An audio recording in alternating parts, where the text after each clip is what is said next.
I was asked before in my comments, why do I make the videos I make compared to other YouTubers who do more review analysis, I watched every anime this season kind of content? And fair question. One, that's what my live streams are all about. All we do is have a good time joking about anime, what's my favorites of this season, etc., along with a mixed bag of other topics. Two, the people who are trying to rid the world of fun and entertainment as a whole are gaining so much ground, there will eventually be nothing of fun to comment on at all. These activist types are not taking a day off to implement their view of censorship upon everything we enjoy, and these freaks are working overtime to make sure you join them in their misery. And you're gonna join them! They're frustratingly persistent, where that Clive Owen children of men apathetic attitude pretend a problem doesn't exist won't cut it anymore. These people exist in all forms, and the latest group to catch the attention of so many is Collective Shout, a grassroots campaigning movement against the objectification of women and sexualization of girls in media, advertising, and popular culture. This is a feminist group who fits the stereotype to a T. She makes absolutely no attempt to be feminine. They're like that group of miserable women in that scene from Jerry Maguire, trauma dumping everywhere. I'm sorry. I mean, these stupid holidays are making me feel more divorced. The songs and the constant chocolate eating. They either have kids who are all grown up, now lonely without them, or don't have any to begin with, so instead they want to be the parents of society, dictating what's good and bad for you and fanalizing everyone in the process. These people take the can't distinguish between reality and fiction to another level,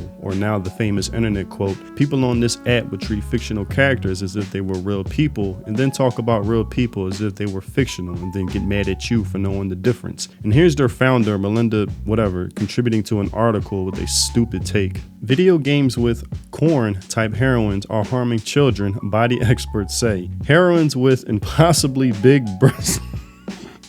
Okay. Heroines with impossibly big breasts. This is impossible. Here we go. I'm sorry, it's just all right. Heroines with impossibly big breasts and unreal bodies putting on sexual poses are harming a generation of Australian children, says women's advocates. Attention is drawn to her sexual characteristics, with tight clothing emphasizing large, surgically enhanced breasts. Really? It is almost assumed that boys wouldn't want to play games without sexy women in them. It was definitely a bonus. According to Sydney psychologist Sarah director of Body Matters, these images set up impossible expectations. The women in these video games have impossibly big breasts. They are not athletic. Really? Let me suck these eddies, baby. Oh, yeah. Let me see that again. I didn't get a good look at that. These are the types of people that advocate for the uglification of women characters, not just in fiction, but in real life period, making Lara Croft more masculine looking year by year, advocating Tifa's breast reduction, coming for creative freedom and beauty overall. I believe in only two things completely, the First Amendment and boobs. What did you just say? You believe in the First Amendment and... Boobs. Two things that have only never let me down in this entire country's history, the First Amendment and boobs. Damn straight. Hell yes. They came for GTA 5, actually getting the game removed from Target and Kmart, with the now tired slogan, it advocates violence against women. And here they were basking in their success after urging payment processors to have games of all kinds recently taken down from Steam. Major win, new policy on Steam and R-word plus family on family love games being removed. Now, I'm damn near an absolutist when it comes to creative freedom. I don't care how controversial they may find a piece of entertainment to be, which they try to moral grandstand on, saying it's not appropriate treating consumers like children, especially women who can't decide for themselves. As Madam Savvy herself pointed out, well, Collective Shout has labeled me a man because they couldn't imagine a woman actually defying them. Collective Shout has labeled me a man because I am a XEX trader. And Collective Shout won't answer my question because they assume I am a man. Naturally, they also blocked me.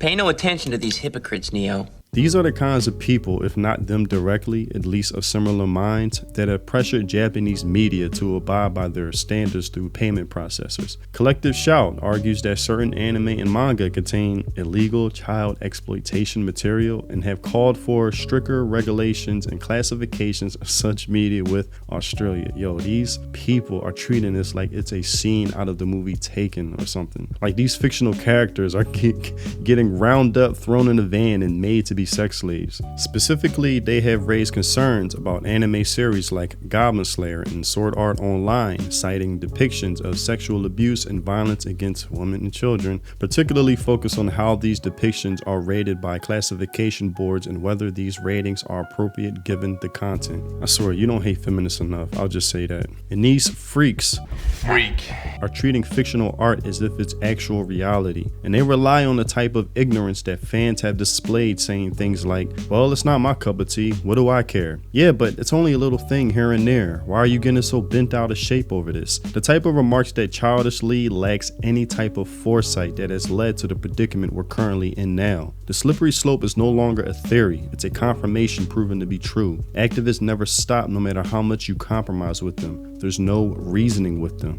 It can't be bargained with, it can't be reasoned with, and it absolutely will not stop. Ever. And people of similar minds have even gone as far as saying fictional characters can't give consent back when Patreon was facing the same pressure from payment processors. As Madam Savvy also pointed out, payment processors bullied Patreon into gutting not safe for work arts and models. This goes beyond more political sides. Patreon doesn't even allow you to post transformation art, like a character turning into a teapot, because the character can't consent. Is he shitting me? You can't even have implied drunk characters, stories, or photography because more consent.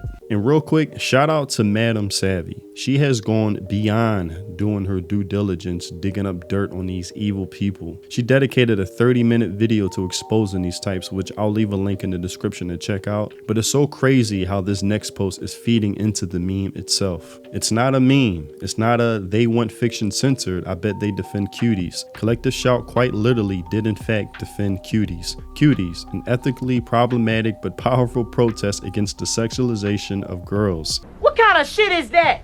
And as the quote goes again, people on this app would treat fictional characters as if they were real people and then talk about real people as if they were fictional and then get mad at you for knowing the difference. And getting mad they are for sure. They don't know what they've done. They haven't just awakened a giant, but they've awakened many giants, causing a stampede or Attack on Titan rumbling type shit. They have made so many enemies along their way from different realms, not just one medium of entertainment, but anime, manga, video games, hell, even makeup products or clothing lines they got canceled because it was too sexy for them. They have made so many enemies out of everyone, but there is no more pathway to walk down. They have pinned themselves into a corner where they're now really getting desperate, resorting to by any means necessary to get their way, whether it's lies, manipulation, snake in the Garden of Eden type tactics, with them posting about someone sending them an email threatening to R-word them. But as Chibi Reviews pointed out, Collective Shout founder caught lying about an email they received. The domain is unregistered and so the email is impossible for them to receive. May I ask how this is helping women by lying about emails? With her responding,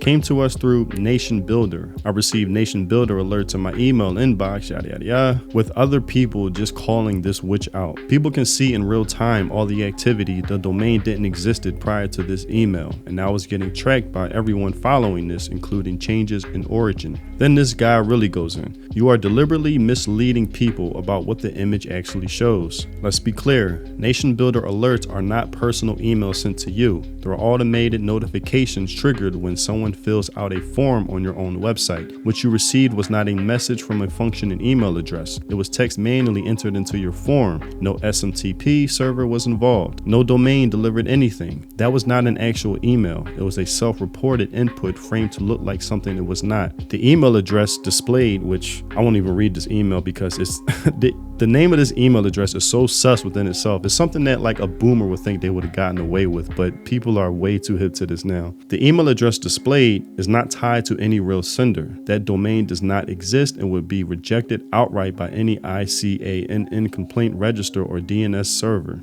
And this guy's tweet goes in even more. I'll actually leave a link to this to read further, but I'm not technically savvy when it comes to this shit. It could be real, it could be false, but even if it is true, this is something they always do. They take one instance out of a million instances and then claim it to be the general truth. But I really trust my intuition when it comes to this type of shit, because this just doesn't smell right. And these type of people are truly wicked and will lie their way through to get what they want. Fuck them! Fuck them! Fuck them up against the wall! Wear handcuffs on and crazy through all their lips! But that's all I have for this video. Tell me what you think in the comment section below. Look, the payment processor is a hurdle I can't think of any way to get over. It's something nobody really expected. Besides a parallel payment method, which Elon is teasing and hopefully could bring that about, because him buying Twitter honestly was a huge contributor to giving the gamers back their voice that allowed them to expose and win against all of this corruption that was taking place for years, that was being artificially boosted and manufactured and not grassroots at all. But that's the only route that I see that could be taken. And I'll also leave a link to a petition that'll help in some type of way to gain some ground back against these evil actors, because every little bit helps. So check the description for that. And also, if you haven't already, check out my music on Spotify. Links also in the description. If you love those samurai champloo, lo-fi mellow boom bap vibes, then my music is definitely for you. And if you want to support me and the content I create, consider joining my channel through memberships. It's much appreciated. Thanks for watching, and I'll see you in the next video. Free think. Peace.